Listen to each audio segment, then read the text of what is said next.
In January of 1913, a letter arrived at Cambridge University. It came from halfway across the world. Inside were formulas, equations that didn't look like anything the professors had ever seen. Some dismissed it immediately, but one man paused. He saw something hidden inside the ink, something extraordinary. This was no ordinary letter. It was a message from a mind decades ahead of its time. The author was Srinivasa Ramanujan, a 25-year-old clerk from southern India. No formal training, no academic degrees, just raw genius, scribbled into cheap notebooks by candlelight. Ramanujan grew up during British colonial rule in a small town called Erode. He devoured every scrap of mathematics he could find, often borrowing outdated textbooks, studying by himself, and filling page after page with formulas no one else could understand. He claimed these insights came to him in dreams. He saw patterns where others saw chaos. He created infinite series and modular equations out of thin air, and he did it without ever setting foot inside a university. By day, he worked as a low-paid clerk at the Madras Port Trust. By night, he became a mathematician unlike any the world had ever seen. Poverty surrounded him. Paper was expensive, so he wrote in margins, recycled sheets, anything he could find. He skipped meals to keep buying notebooks. Yet inside those pages lay intellectual treasures worth billions. His letter to Cambridge landed in the hands of G.H. Hardy, one of England's leading mathematicians. At first, Hardy thought it might be a hoax, but as he examined the formulas, partition functions, Mach theta functions, infinite series, he realized this man from India had rediscovered known theorems and invented new ones that even Europe's greatest minds hadn't conceived. It was as if someone with no instruments had composed a symphony more complex than Beethoven.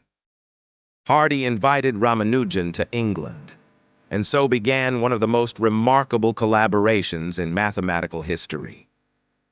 Imagine the scene. A quiet office at Trinity College, Cambridge. Fog rolls across the courtyard. Ramanujan, wearing traditional Indian clothing, sits in silence, scribbling on paper. Hardy paces back and forth, trying to keep up with his mind. He didn't follow proofs the way Europeans did. He simply knew. In just 5 years, before his untimely death at age 32, Ramanujan produced nearly 3,900 original formulas. Mathematicians spent decades verifying them.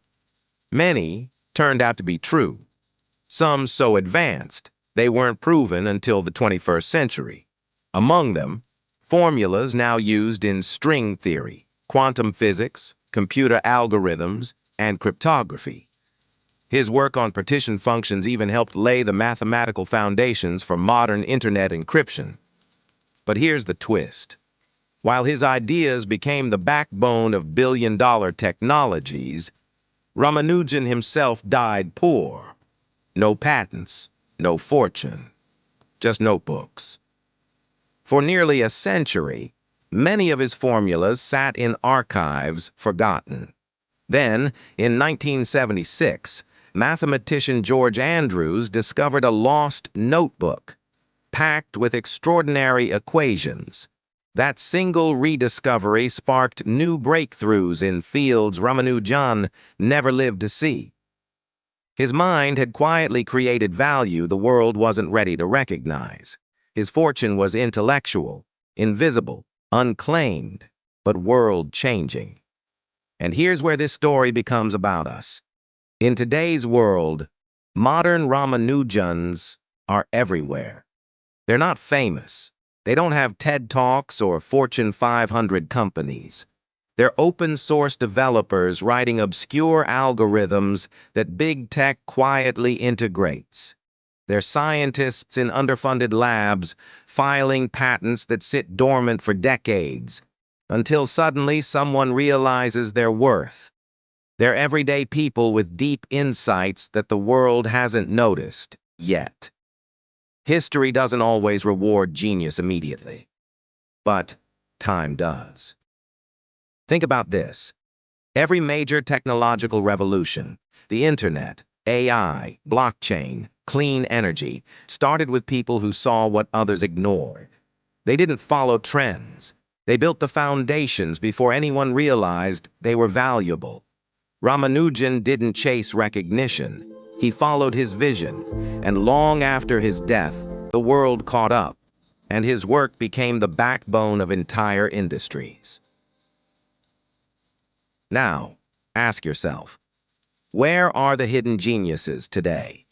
What ideas, technologies, or patterns are sitting quietly in notebooks, GitHub repositories, research papers, or forgotten patents, just waiting to be seen? And even more importantly, are you looking closely enough to notice them? We live in a time where information moves faster than recognition. The value is often created quietly, far away from headlines. The next billion-dollar breakthrough might not come from a famous CEO. It might come from someone like Ramanujan, unnoticed, underfunded, underestimated, and those who pay attention, those who can see genius before the world does. They're the ones who quietly build empires. Srinivasa Ramanujan never owned land, factories, or gold, but his mind generated more value than most billionaires could dream of. His story is a reminder. Wealth doesn't always scream. Sometimes it whispers through the margins of forgotten notebooks. If this story moved you, don't keep it to yourself. Subscribe to Richchemy for more hidden stories of wealth and power. Like this video to push these forgotten narratives forward. And tell me in the comments, where do you see hidden genius today? Because history repeats itself. The world ignores genius until it can't anymore.